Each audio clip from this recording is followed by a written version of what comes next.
Alright, 16 days past the last time that I did this, which was February 16th, 2019. That wasn't planned, but it is kind of funny, numerology-wise, maybe. And so today is Monday, March 4th, 2019, 342019. And this is DBT. I'm not a therapist. I'm a consumer of this product, this mental health product. I do have copyright permission to do it. I'm going to do a little snippy thing like this one page that I saw. They have a disclaimer on the front of their page in writing, like on their posty-uppy thing. I bet I can modify my YouTube thing, stuff, settings, I don't know what, so that I can have a disclaimer too. Then I won't have to say that very much. So I want to start with this one because I'm not sure whether I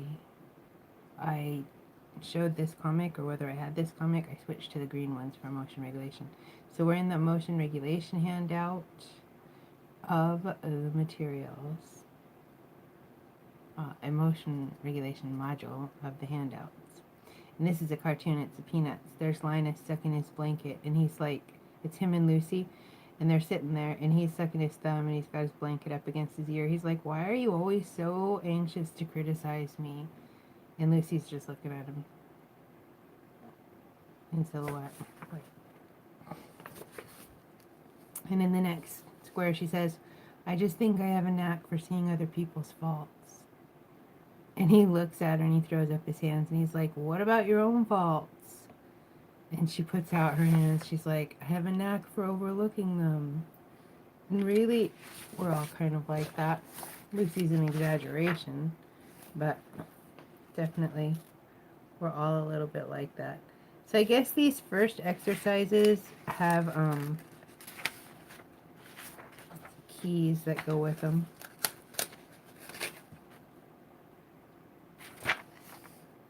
But I'm going to do those two maybe in tomorrow's video. So,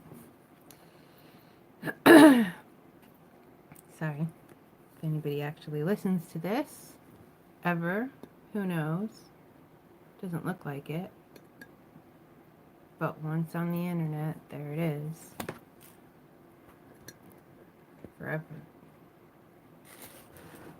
Even when they switch to a new thing, some people, and it's a mathematical, some person that writes pretty good books, intensely, like, I think it's called hard sci-fi, not the fantasy. So the spider guy, that's freaking cool. So he's down in California.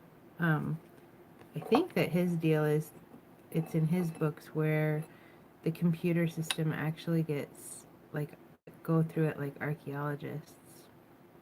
So that's kind of interesting. After the singularity. Oh, my flashlight just died. Some LED. Now it looks like a little person though, so that's cute. Identifying cognitive distortions, exercise 3. Read the following story and notice the steps the therapist led his client through. Next, describe one of your own experiences, name your distortions, and practice the steps.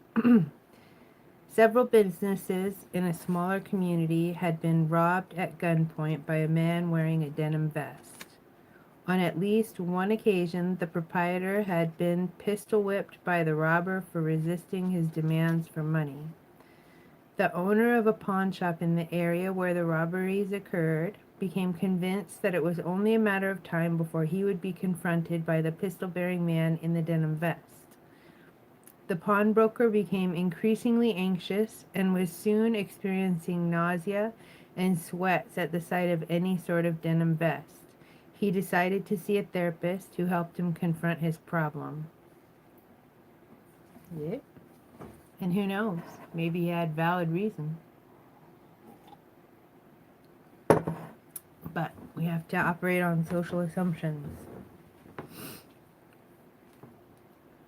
The therapist used the following steps. Name the emotion. In this case, the emotion was fear. 2. Describe the situation. This is the shopkeeper thinking or saying his description. He keeps waiting for Denim Vest guy to come in. He's just waiting, and there's nothing that the shopkeeper can do about it.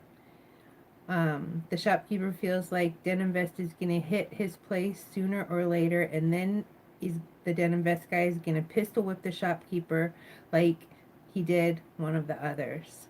The shopkeeper's wife says that he should take a vacation, but he says back to her that you either face a situation or you run away from it like a coward. That's right. I'll stay right here behind the counter. I've got help, but the only way to run a shop is to stand here, right behind the counter with them. And the second description of the situation that he adds, so like they're bulleted. Doink, doink. So the second one is he keeps looking for the denim vest and thinking about him hitting him with the gun. Like, I don't know that those are distortions, but okay. I would say distress tolerance, but anyway. So identify the supposed distortions. I added supposed. Read his description carefully and circle the distortions that applied to the shop. So read the shopkeeper's description carefully and circle the distortions that applied to his thinking. So we already read through the list of 15 cognitive distortions that our mind does.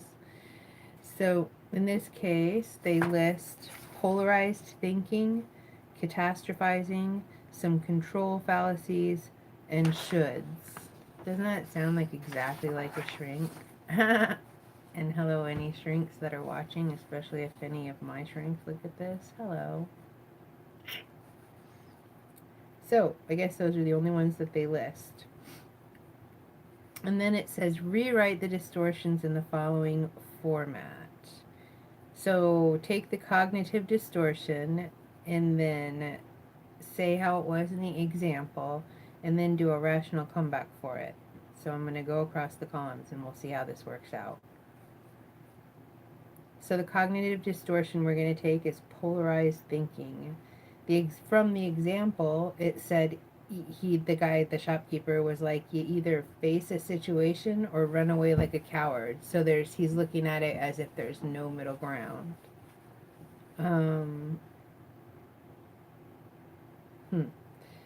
And then the rational comeback is, it doesn't make sense to think in black and white. I don't have to judge my actions as either cowardly or brave. Well, sure, he doesn't have to add the coward part. I wouldn't add that part. I mean, it would be a part of my thought process. But, I would just be like, well, either face a situation or run away. And really, see, that's where I get into, I don't see that that's necessarily polarized thinking. I don't think that adding the emotional label of like a coward is useful. Because, I mean,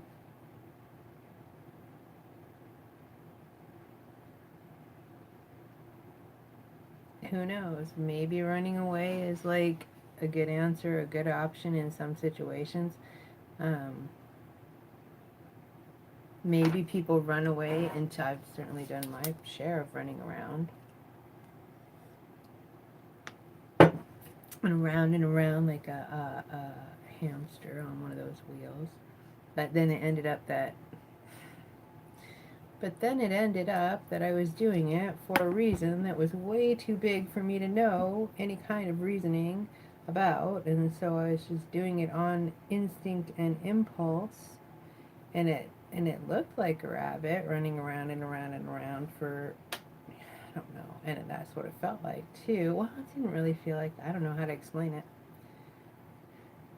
There was a couple times when voice went off in me like a gong. It was just like, go to Idaho, go to Oregon, and I could pack up my house and be gone in like 7 to 10 days. That's crazy. I mean, a lot of people can do that, but anyway. And so the shrinks would be like, you know, whatever, a list of stuff. So I feel like as long, and I think that's why we're allowed to just kind of be a little bit wacky as best as possible, as long as we're not being malicious or harming ourselves or others, and it's the whole toxic crayons thing. Anyway, so the next cognitive distortion that I can disagree with is possibly is catastrophizing. So that from the example, the shopkeeper said that he keeps waiting for the denim vest guy to come in. He's going to hit my place. He's going to pistol whip me. So for me, I would just say that being alert to these possibilities would be wise mind. But maybe, I guess, the catastrophizing comes in where you're saying he's going to hit my place. He's going to, instead of if he does.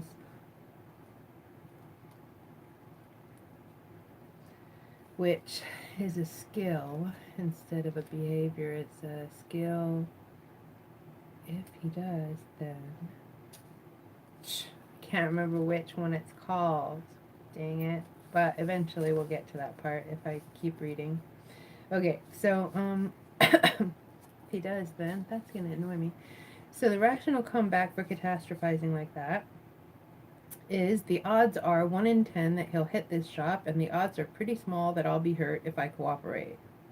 Well, and so that to me is like, you take the good part, which is figuring your odds, and then being alert and wise mind and aware of your odds and aware of the potential that, that 1 in 10 odd, you could be 10, boom. And so being ready for that, like, I guess in this case, you probably won't have your own gun or some kind of like something aimed at the front of the store or something. And then, I mean, if you need to make yourself feel better, say that other thing, I guess. Cooperate. Yeah, whatever. If that's the way that people do things, then that's cool. If that's their civilized way, but I suppose it depends on your laws, your local laws, whether you're, or in your lifestyle, like whether you can have a gun or not. Anyway. So that's an example of a rational comeback, but it's not the only rational comebacks. Because I don't agree with it all the way. No. And the next cognitive distortion is control fallacies. So the example is that the shopkeeper said there's nothing he can do about it. And the rational comeback, of course, is that's bullshit. No, that's not how they said it at all. The rational comeback is he can do something about this anxiety if he wants to. He can get an attack dog. Now that's a good idea. He can install a silent alarm. He can spend less time out at the counter, and he can take some time off. See?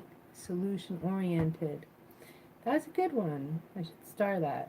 We'll give that one a gold star. The last cognitive distortion was the shoulds, which I don't like the shoulds either. You put in the coulds.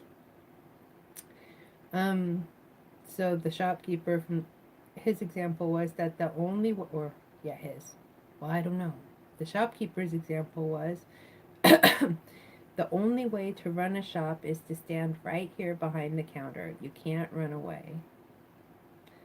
And then the rational comeback is very few things in life are absolutely necessary.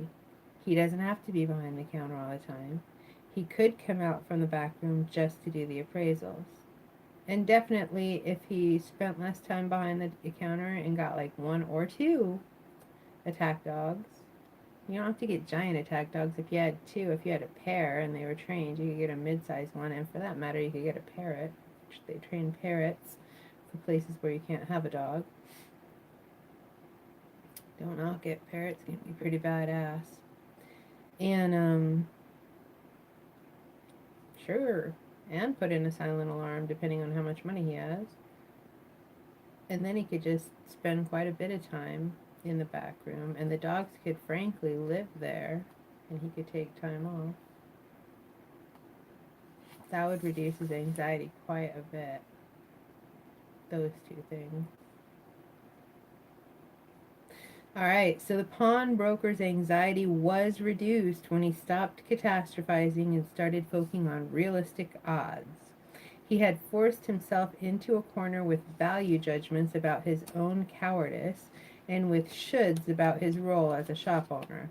After doing his homework, he realized that he had more control of his fear than he'd previously thought. Control in the sense of taking action to reduce fear through realistic, practical strengths.